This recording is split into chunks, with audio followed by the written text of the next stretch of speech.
Hello everyone, selamat datang di Bali. Trong hành trình ngày hôm nay, hãy cùng mình khám phá thác nước đẹp nhất ở Bali, ghé thăm ngôi đền nổi trên mặt nước là biểu tượng có 102 của hòn đảo này, thưởng thức cơm da heo chiên giòn ngon bá cháy ở Ubud. Mình là Huy, hay đi, cùng đi với mình nha.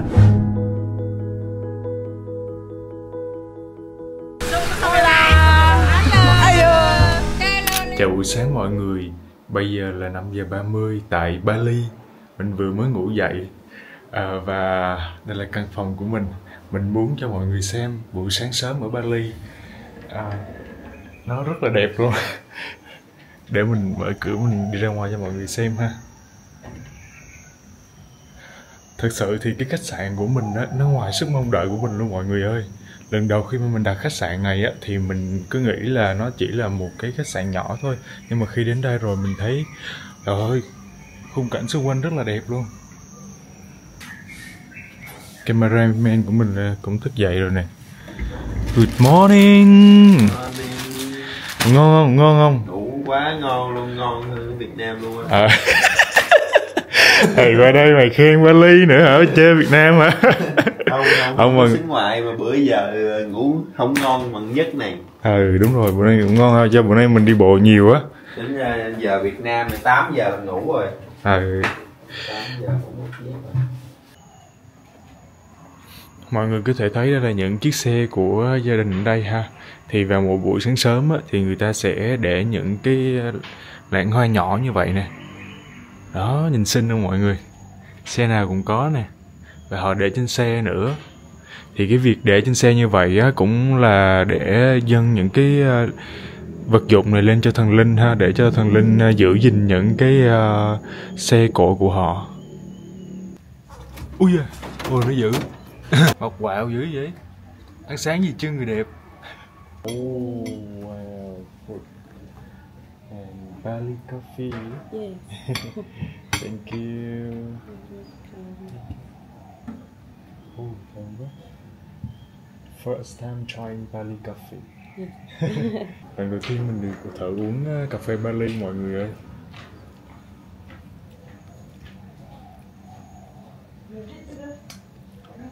Nó không có qua lọc luôn á.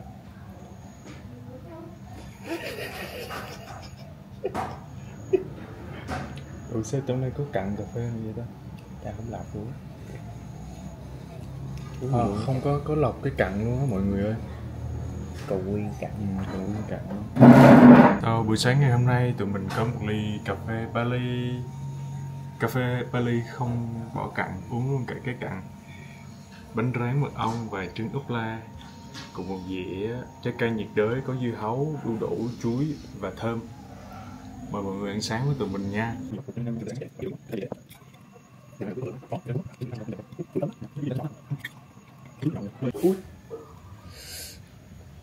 Mọi người ơi, có một vị khách đang tới. Đi đi, bye bye. Hết đồ ăn rồi. Okay. Good morning. How are you today? Good? I'm good. So good. So sorry. 1 hour 2 minutes from Ubud to Nung Nung Waterfall. Thì từ đây tụi mình đi lên trên thác đó thì mất khoảng đâu đó hơn 1 tiếng đồng hồ nha mọi người, nếu như mà không kẹt xe. 8 giờ sáng thì mình đã bắt đầu di chuyển. Vì các địa điểm nằm khá xa trung tâm thị trấn Ubud nên mình phải sắp xếp lịch trình sao cho thuận tiện nhất. Bạn có thể tham khảo lịch trình của mình cho chuyến đi sắp tới nha.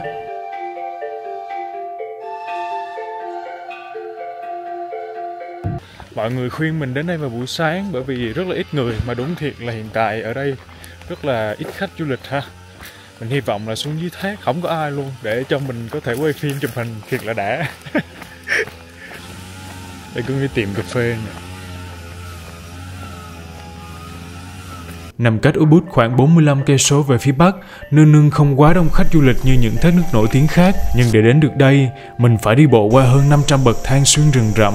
Nghe có vẻ mệt nhưng bù lại khi đến nơi, cảnh tượng dòng nước trắng xóa đổ từ độ cao 50 m xuống, tạo nên một khung cảnh ngoạn mục, không khí mát lạnh, tiếng nước chảy ầm ầm và thiên nhiên xanh mướt khiến mình quên hết mệt mỏi. Wow.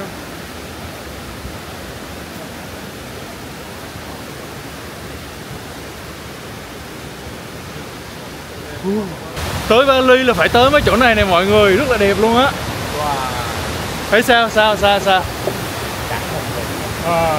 Đẹp đúng không?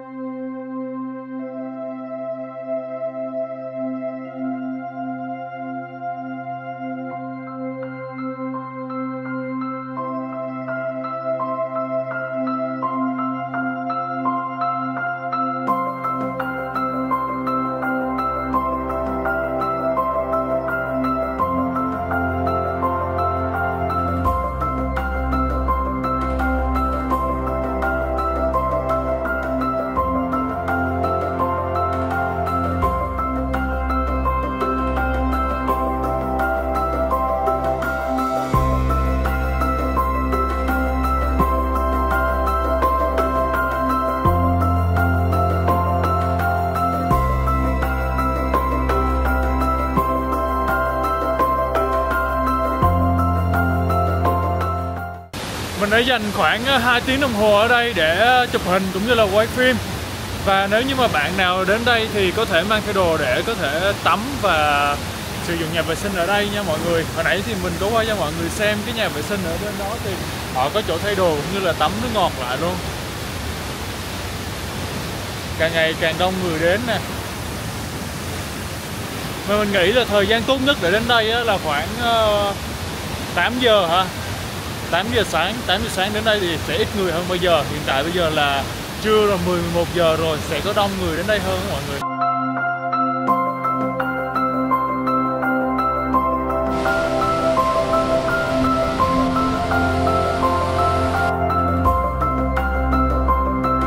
Nếu bạn thích hòa mình vào thiên nhiên và tận hưởng sự yên bình thì Nương Nương là một trong những điểm đến đáng để trải nghiệm.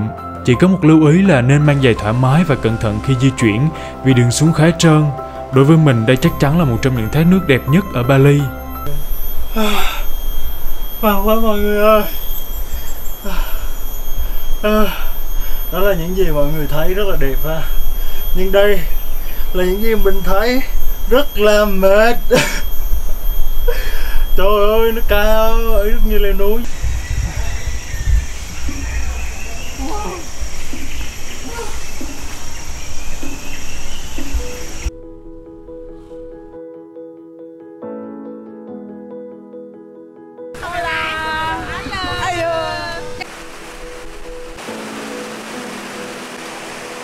Sau khi đi thác xong thì mình thử thưởng thức đồ ăn chay của người dân trên đảo. Nhà hàng này nằm trên đường đi đến cổng chợ Handara nên mình đã ghé vào để trải nghiệm. Thì vào mỗi ngày lễ thì họ sẽ thường ăn những cái món gọi là món chay á. Mình vừa mới kêu một cái sô tây chay nè, rồi đậu hũ chay nè, rồi chả giò nữa mọi người. Chả giò kiểu dạng của người Indo á, chả giò chay.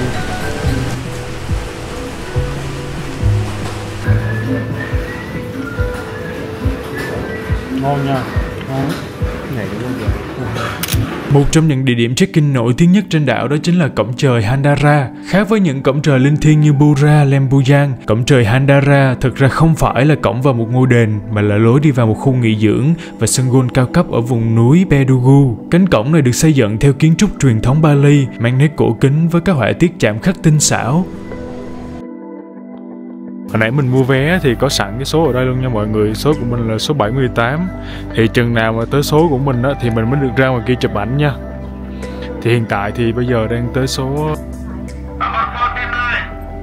bây giờ mới tới số 49 rồi mọi người ơi. Dù không có ý nghĩa tôn giáo đặc biệt, cổng trời Handara vẫn thu hút rất nhiều khách du lịch, trong đó có mình, bởi vì vẻ đẹp độc đáo của nó với khung cảnh thiên nhiên xanh mát, núi rừng hùng vĩ phía sau, đặc biệt là vào những buổi sáng sớm có sương mù bao phủ, tạo nên một khung cảnh huyền ảo.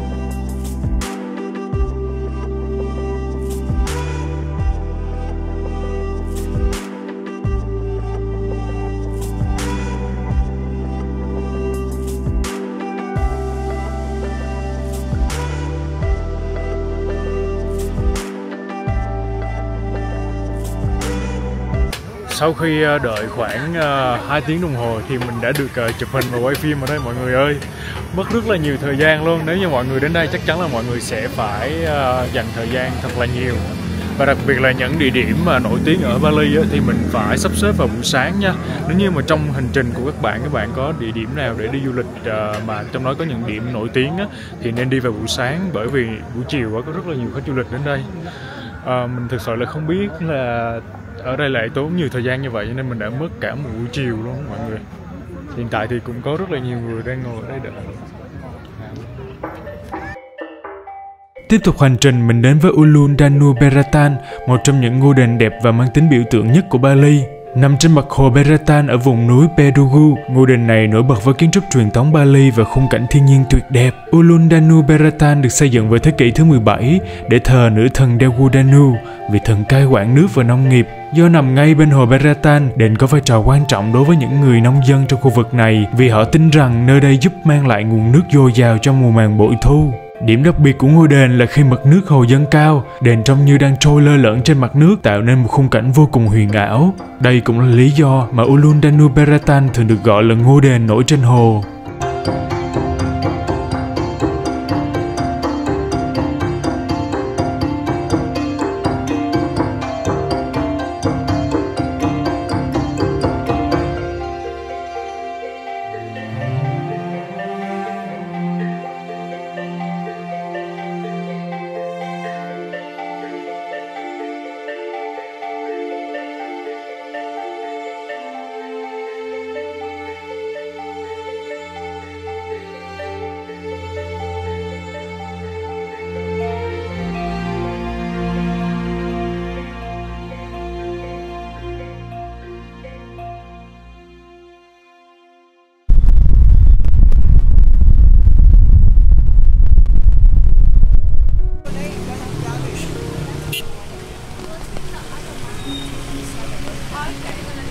Nếu nhắc đến đặc sản Bali, chắc chắn không thể bỏ qua babi guling. Babi là heo, còn guling là hành động quay hoặc xoay. Babi guling là món heo quay giòn rụm, đậm đà gia vị. Món ăn này không chỉ là một món ăn đường phố phổ biến mà còn mang ý nghĩa sâu sắc trong văn hóa của người Bali. Babi guling có nguồn gốc từ các nghi lễ Hindu tại Bali, nên người dân thường quay nguyên con heo để dâng lên thần linh trong các dịp lễ quan trọng. Ở Bali, Hindu giáo là tôn giáo chính, nhưng không giống như Hindu ở Ấn Độ kiêng thịt heo, người Bali có truyền thống ăn và chế biến các món ăn này từ lâu đời. Khác với heo quay kiểu Trung Hoa, babi guling được tẩm ướp với hỗn hợp gia vị Bali gồm nghệ, gừng, riềng, sả, tỏi ớt và lá chanh. Sau đó, heo được xiên qua một thanh tre, quay chậm trên lửa than trong nhiều giờ để có lớp da vàng giòn, thịt mềm và thơm. Món ăn này thường được phục vụ cùng cơm trắng, rau trộn dừa và gia vị, chả xiên nướng, da heo chiên giòn và nước sốt samba cay nồng. Da heo quay chiên giòn nè.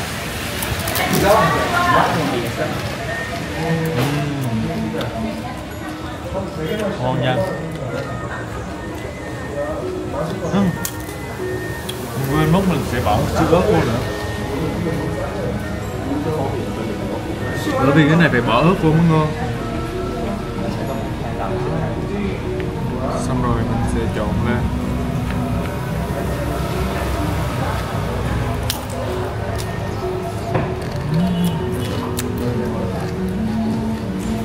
Mười điểm.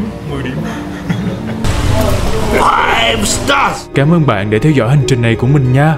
Hẹn gặp lại mọi người ở những hành trình tiếp theo.